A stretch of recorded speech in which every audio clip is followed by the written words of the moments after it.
we all would be hard-pressed to think of a topic or an industry that has affected us and the population over the last 2 and 3 years as much as health and wellness has, right? And so we'd like to continue that conversation. Again, fortunate enough to have Prashant joining us again. I learned something from him almost every time we speak, and so I think he's a terrific resource for this next panel as we talk about precision medicine and population health. So we're joined by several panelists here.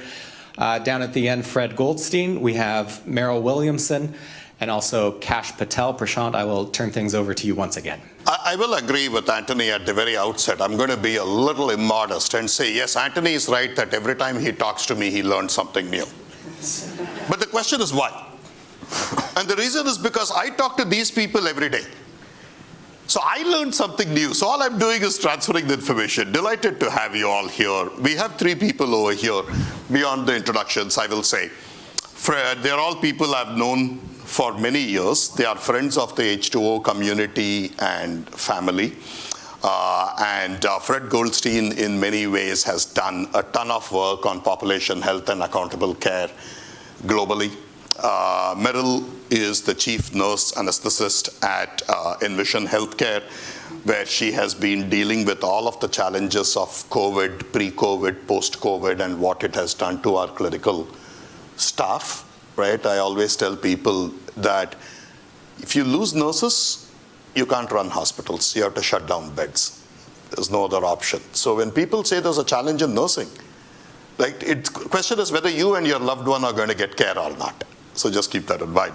Kash Patel, in many ways, is one of the earliest pioneers, if not the earliest pioneer from his work at Mount Sinai, in bringing together precision medicine and population health at scale. So thank you all again for joining us very much. Thank you. I think the thing over here is one of the thesis statement I would like to make and invite your agreement or disagreement is that precision medicine and population health are 2 sides of the same coin. Now, for those of us who are not healthcare folks, whose closest thing is buying Sudafed at CVS, Kash, can you please describe to our folks what precision medicine means in a normal context? So here's a disclaimer. I'm not a clinician by any means. So here's the engineering version of precision medicine. It's that true promise around personalized medicine, right? Where the physician knows who you are, not in terms of its individual sort of diagnosis per se, or the prognosis around it, but individually knows your sequencing, for example, right? Knows your family history, knows how you will actually react and metabolize medicine specifically for you personally, right? How your behavior is, how is your social, psychological sort of profiles, how are you going to adhere to medication, to guidance, your personal habits. All of that in a sort of holistic way is how I would describe precision medicine. Thank you, Kash. And I think no good deed goes unanswered. Fred, please explain what's population health. So when you think about it, we can change an individual, we can improve the health of an individual, but we've shown over time that the health of our population, particularly in the United States, is not getting any better. We're spending $4 trillion a year on it. It's 19.7% of our GDP. And so the question is, how do we move, in essence, globally within the US or around the world, how do we move the entire population? We fix one person, and you actually do that literally through precision medicine, one person at a time. But at the end of the day, when you've measured it, do you have the outcomes to show that the overall health of that population improved? Meryl, I think Kash and Fred talked about precision medicine and population health, great definitions. One thing I would like you to probably just touch upon, if you don't mind, is why does it matter to nursing and staffing and all of this? Well, it matters because at the base of everything that we do, it is patient care, why we are in nursing. And when I hear terms like precision health and AI, to the person on the front line who is short-staffed and dealing with a recent pandemic, what that translates to is do more, do more, do more with less and less and less. And so we know that our profession was founded on data analytics through Florence Nightingale. She's the person who introduced the idea that physicians should wash their hands when they go from the morgue to delivering a baby, because there was a huge death rate that was associated to a lot of morbidity with just that practice alone. So it's important for nurses to have data and to have precision, but I would like to see precision speak to how we can maintain our front line and keep everyone engaged and to stay. So I think this is you touched upon something Sri has talked about, and I think we've done quite a bit of research on this, in that I would say the first true data scientist at scale was actually in healthcare, Florence Nightingale. If you take a look at the report she sent to Parliament, it's extreme data science in action. She came up with all kinds of new visualization, statistical methods to be able to deal with things, something we touched upon a lot. So my question is, given the fact that we were ahead of all these other industries with data science, why, Kash, has it taken us so long to catch up? Yeah, it's a good question, but don't blame me. There's been a huge amount of conversations around, we talk about the moonshot, investments in healthcare, all the large organizations, Google, Microsoft, all of these have done huge amounts of investment thinking that this is going to be easy, we're going to get our engineering brain engaged, we're going to do some really amazing compute, and boom, we're going to have this answer, right? So much failure, and that moonshot realization hasn't happened. And I think, honestly, the answer is it's complicated because human beings are involved. Some of the real challenges that we have, my own personal journey, I joined healthcare at Mount Sinai a long time ago. I was thinking I was going to get bored in about a month. It can't be that complicated. People check in, they check out, they order medicine, and I was done. In my head, that's how I sort of reversed the sort of data problem there. I was there for like 14 years. So I do think the complexity of the data, the variety of data, both in our electronic health records, our sequencing data, if we're going to truly talk about personalized medicine, right, we have to take that into account. We are still learning about behavioral health models, social determinants, right? People's, and I talk about adherence to sort of medication, so people's sort of tendencies and sort of psychological sort of backgrounds on their sort of responses to sort of medication and guidance. There is just so much that we haven't cataloged, we haven't curated the data to put into these models, right? So there's a lot of noise in the system. I think the veracity is complicated, and the answers are not that simple. So. I think, Kash, you also hit upon something over there, right? You said the data is there, genotypic data is there, phenotypic data is there. It's really bringing it together. So basically, we have a ton of data. We do. No insights, no relationships, no predictions. That's right. And so that's the essential challenge. Yeah, the promise of AI in healthcare hasn't happened, period, right? That's as simply as that. And we can talk about the math again and again and again, but that promise of that moonshot in AI hasn't happened. I am hopeful that we will occur, and I think we're doing today by use case. But the complexity of data, the data's there, right? We've now sequencing, even small systems are now ordering genomic tests, for example, right? We have most of America is now on some sort of electronic healthcare system per se, right? We now have sort of consent data sorted out. We are now capturing sort of behavioral health, and we are creating known sort of phenotypes around it. So it's all structured data. What we haven't done, and I think this is where the challenge is, to sort of bring all of that together and make it seamless in terms of adoption in a clinical setting. And I think that's our challenge. We can come up with all these predictive models and this sort of risk scoring, and we can sort of say we're going to predict diabetes or this type of cancer. But how do you truly put that seamlessly into workflow where you're minimizing disruption? You have to think about the business models and the reimbursements and all of that. And I think that's where our real challenges are. That's a great point. Fred, I'm going to I can't. If I stay with Kash, he'll say. He's told me to stop speaking now, so I'm stopping. Right. So, Fred, Kash talked about a few important things, right? We can't do use case by use case. We got to take a big picture view. You got to take a strategic view. You got to take a transformational view to population health. Mm-hmm. What are some areas where AI can be helpful? Well, I think, as Kash talked about, we focus on the clinical. We do the moonshot on the clinical. But think about it. We're trying to change behavior. You mentioned it was perfect. This idea of adherence. How do you change adherence? Well, how does Amazon get us to buy stuff? Years ago, I went to eBay and I said, I want to know how you make them press the buy button, because I want to make them press the button to fill their prescription. And those are the kinds of things where I think AI, being able to personalize, figure out messaging and things like that, is going to have a much more profound effect. Yeah, it's great to do a cancer moonshot. It'd be fantastic to solve that problem. But the larger issue are issues that are outside of healthcare that influence all of our health. And we see it, every one of us, every day. And those are the kinds of things where I think we can begin to create that personalization, as you talked about behavioral or other issues, by applying AI to the issues of how we ourselves engage with the healthcare system. That's fantastic. One thing that I think we all recognize, those of us who are in this business for long enough, Meryl, is that there are lessons from anesthesia on predictions, right? Because what is more data-driven medicine than anesthesia? You got to predict that the amount you're giving actually allows the patient to wake up when they are done. So one of the most predictive health sciences. Tell us more about what we can learn from anesthesia with respect to AI. Well, if we're talking about predicting some of our behavior, predicting behaviors is really what we need to do. The behavior that I'm going to talk about, though, which is not the behavior that we need to change, is that we know that cognitively we affect an aging individual with anesthesia that runs full tilt.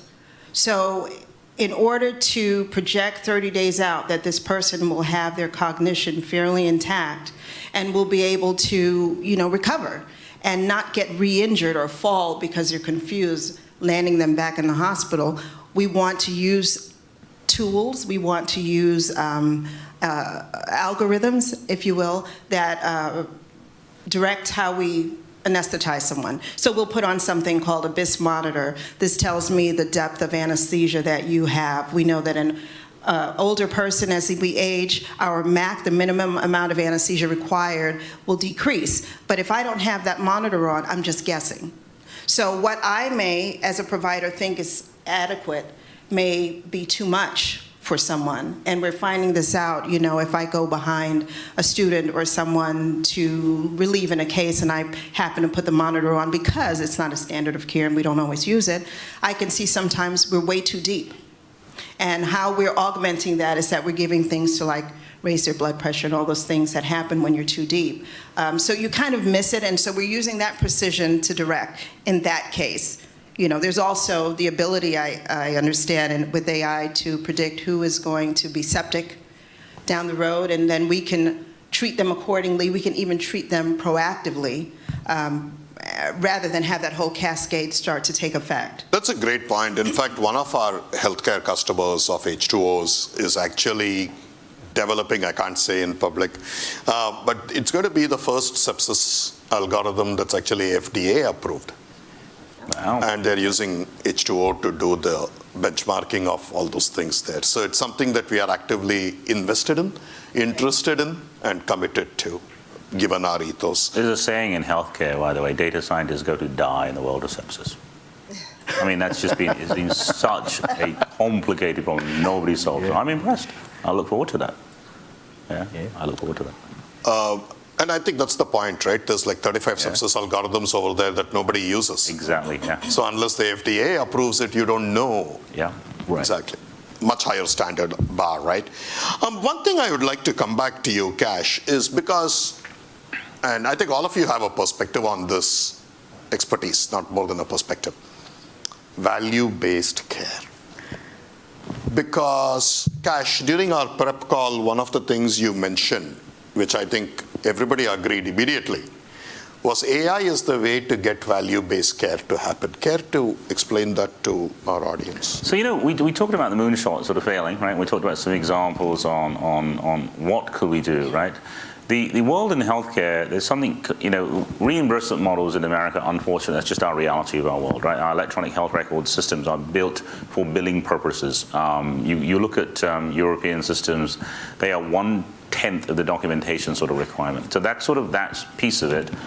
What regulations are now doing is they are now moving to incentivize physicians, sort of the business model from a reimbursement to value-based care. In a nutshell, value-based care is basically saying, we're going to pay you to keep the patient out of the hospital, right? And it's completely against hospital filling patients in a bed conversation. But if you truly think about how do you enable value-based care, and you look at the European models, the Australian models, along the Asian model, it's all around prevention, screening, and catching that disease sooner, right? Can you imagine the world, the AI technology is 100% geared to do just that. And I think this is where we do truly have in healthcare a moonshot opportunity to put AI at scale. If we can figure out with government regulations, with behavioral changes around prediction and screening, adherence, medication adherence, behavioral changes, and we can start to predict those profiles for that individual patient, we will truly be able to deliver value-based care. Right now, value-based care is about 5% reimbursement in our sort of world. Federally, the CMS is talking about making it 40 to 60% range. As soon as those conversations happen from a regulatory perspective, the catalyst is going to be huge. And I think the opportunity for enabled AI, pragmatic sort of AI in this space is going to be very, very real. That's a great point. Great point. Enabled AI, pragmatic AI.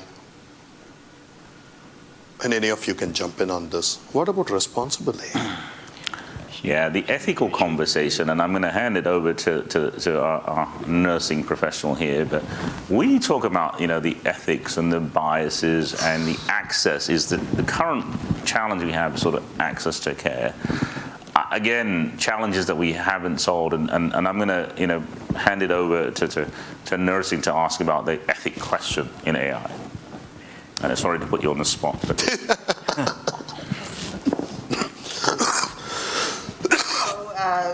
the ethics of AI, we need to consider that we need to think about the end user. We need to think about how AI is going to affect the workflow of the end user, because if you want to do robotic surgery and we only have 2 people that can do it, but we've got 5, 6, 7, 8 robots like we do, you unnecessarily tax the system, you tax the provider, and that's not ethical. So, and so much of what we hear is turned towards the patient, and it's appropriate, and it's turned towards finance, and that's appropriate because we need to be successful, we need to make money. But we need to understand the skin in the game, and the skin in the game from people with more skin in the game, because that is going to be your leveler in terms of adoption, in terms of appropriate use, in terms of care, being able to, meet the needs of our growing population in Orlando, which is where I live. We're estimating that we have 1,500 people are moving into the area every week. Specifically, 1,000 will be in Orlando. That's more baby births, that's more accidents. We have a high pedestrian accident rate. We see it all the time. If I hear it on the news, I'll see it on my table. So we need to understand that, we have to protect the provider. And AI has to first and foremost protect the provider and make our lives easier, not a million clicks. I'll let somebody else take that. Let me just add one other really important point. We've seen it in healthcare. We've had models built on inappropriate data sets that don't represent the population, so they don't work for certain groups of individuals. And there were some major examples of that, and that's one of the things that I think is going to be important going forward, is to ensure that, there was just a fascinating study released on COVID, and somebody pointed out to me, and it was that, hey, your second infection, you're more likely to be hospitalized. But they pointed out that study was done in the VA, which tends to be elderly white males who already have other health conditions, so it's not necessarily representative of the entire population. And when you don't build a data set in that includes rural communities, people of color, et cetera, you may end up having an algorithm that doesn't appropriately provide services to individuals. It's a great point. And I think also on the previous panel, somebody touched upon accuracy, interpretability, explainability, right? I often say that if you're building a recommender system to recommend that somebody buy a tchotchke on Amazon, frankly, accuracy doesn't matter as much.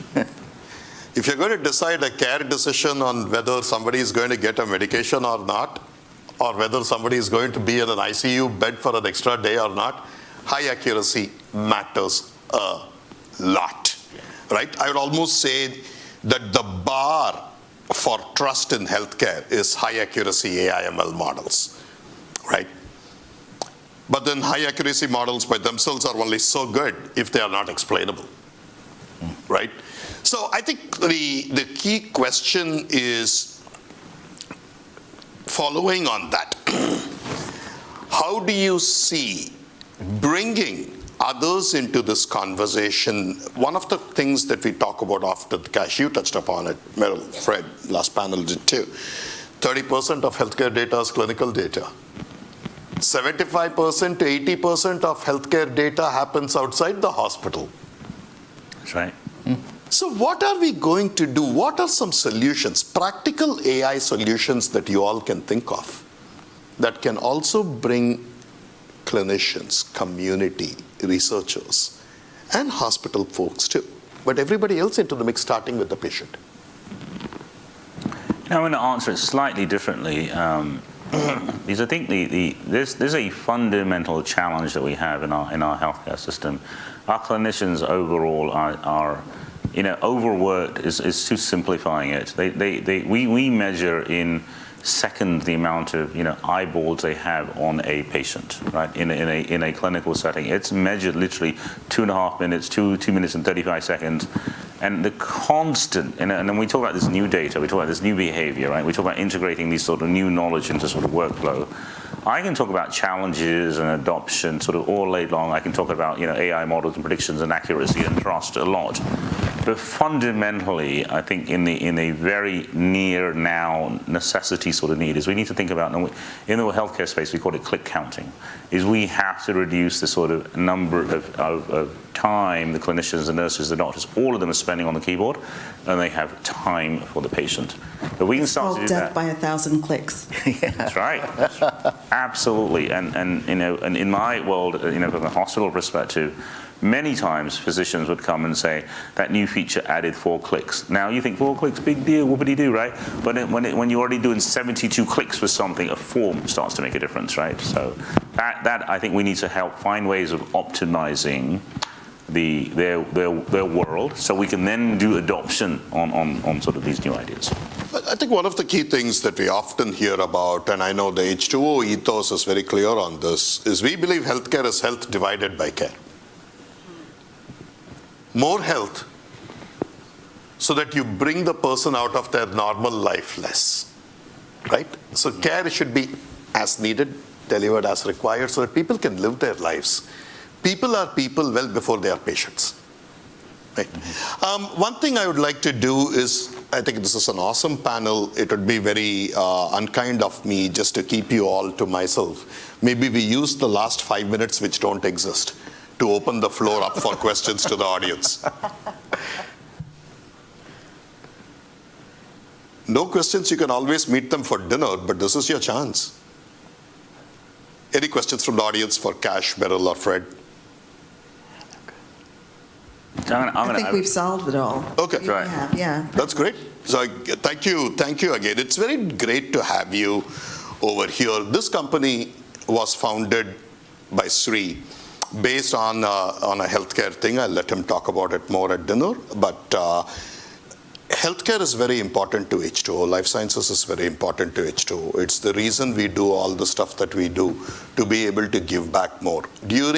There have been a lot of studies which said AI did not succeed during COVID. And my answer is, you know what, you're talking to the wrong people, because H2O AI and our customers have put out 160 use cases, AI success stories, which I'm happy to talk to you about. So thank you all very much. Really appreciate your time. Thank you.